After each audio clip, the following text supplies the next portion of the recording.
to Kindle, or when is this going to be released to tablet form? And I forget, not everybody is, and I'm not saying I'm anti-technology, but when it comes to books, to me, there's nothing like feeling a real book, smelling a real book, turning a real page. There's just there's nothing like that to me.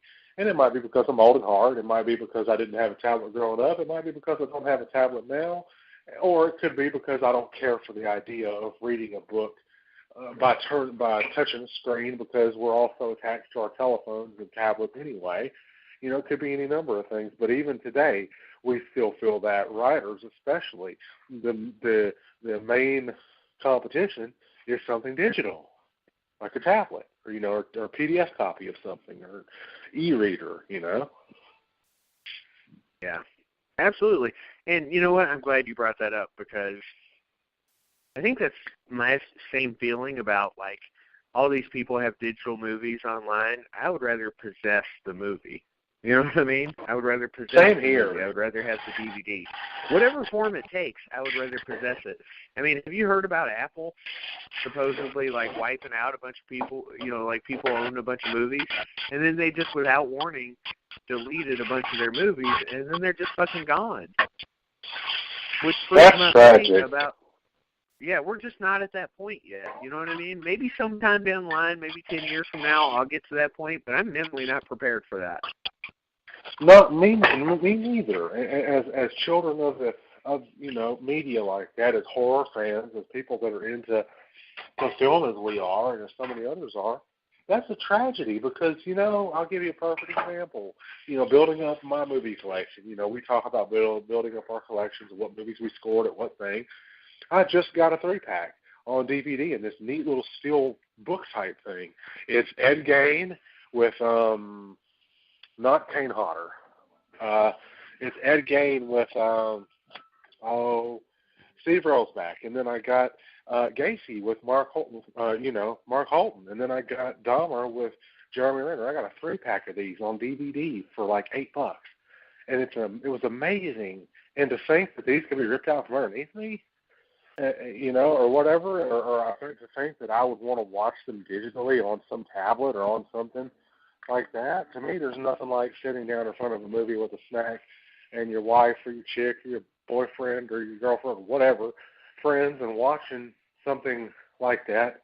It makes it seem cold and distant and inhuman. It also makes it seem sort of disrespectful to people that make this stuff, because they intend on an audience sitting and watching it. They want to know that an audience is experiencing it the way they experienced it making it. And to think that you're reading it, watching it on a tablet or downloading some movie on Vudu or whatever, it just seems kind of disheartening. But anyway. It's okay. It was a good rant to go off on, and I agree with you. I apologize to you and the listeners. I'm sorry. I was listening intently, so don't worry.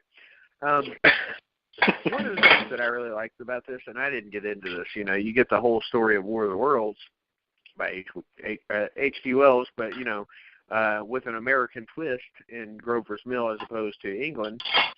But at the end, the Orson Welles touch, and this is obviously just Orson Welles to a T, at the end, he comes on after the story of War of the Worlds, and here's what he says, and I have to quote this because I just enjoy it a lot. I always listen to this part, and I listened to it earlier today, and I quoted it on our Facebook page, and I just think it's fantastic. And I have to tell you, I don't know if I've told you this before, but I have two heroes in the world of, like, I don't know, media or horror or whatever. Rod Serling and Orson Welles are my heroes. So, much as I love John Carpenter, as much as I love Wes Craven, all those guys, George Romero, those are my heroes, Orson Welles and Rod Serling. So, a little biased when it comes to this whole thing, but Orson Welles says at the very end, This is Orson Welles, ladies and gentlemen, out of character to assure you that the War of the Worlds has no further significance than as the holiday offering it was intended to be.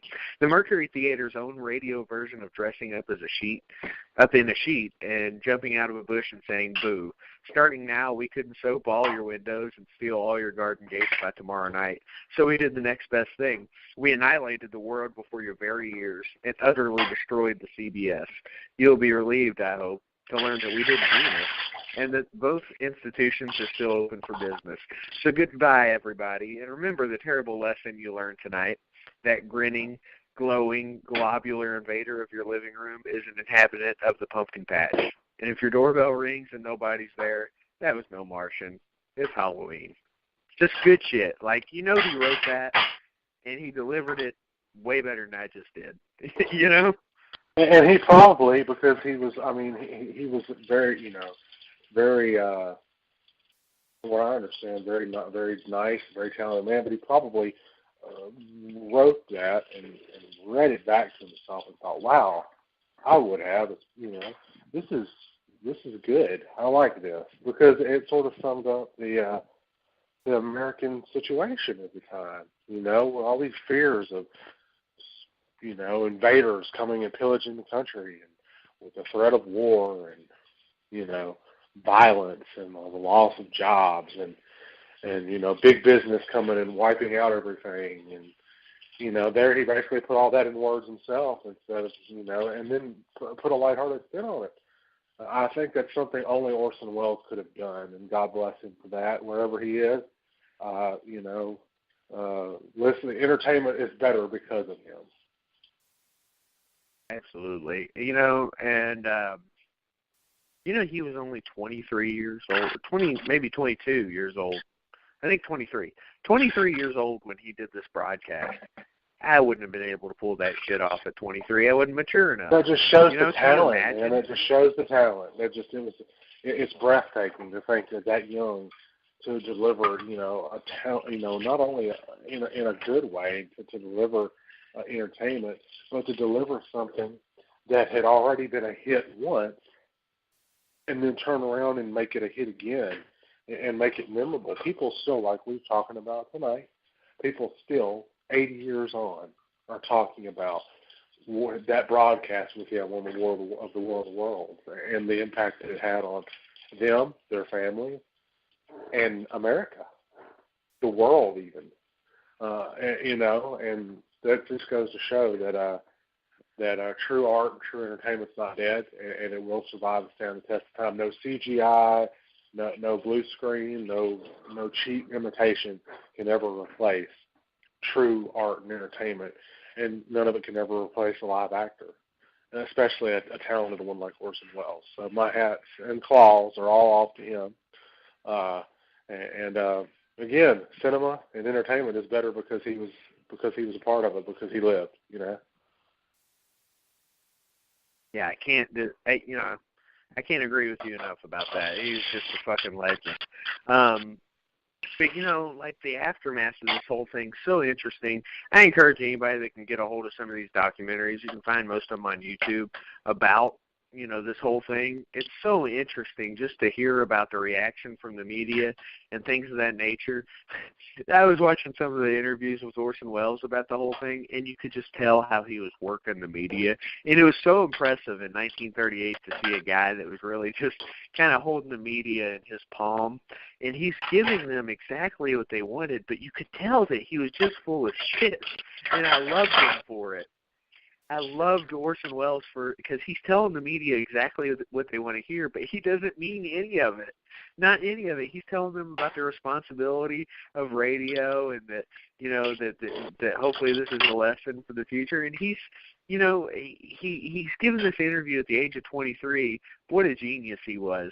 He's given this interview and it's completely garbage, and it's so fantastic though, because they're buying into it. They're eating it all up. And then I listened to an interview today when he was 60 years old, and he's like, and of course it was all bullshit. And I was like, I knew it was bullshit when I heard it. It was just amazing, to see him. And that's the thing, even then, is that, the media is they do their own thing. And so for somebody to just kind of manipulate them the way he did, it's kind of staggering because the media can make or break you, but he didn't give a damn. He was going to work them. Absolutely. He gave no damn about any of it. He wanted to do his job, and his job was to entertain and feel like he did something worthwhile to the art. And of course, he was full of shit about it, and he was honest with himself about it. He pulled a fast one on America. At 23 years old, he had America eating out of the palm of his hand. Scared to death that there was going to be a intergalactic, space war on their hands, and that the Earth was going to be decimated and left in smoldering ruin. He was a genius for that, and then to point it out all those years later at his older age and be like, well, of course it was, of course it was bullshit. It just shows you he knew. He's what we call in the wrestling business. He's one of those that knows how to give a good interview, knows how to work the mic. He was one of those guys. He was a genius. He was like a Paul Heyman before Paul Heyman.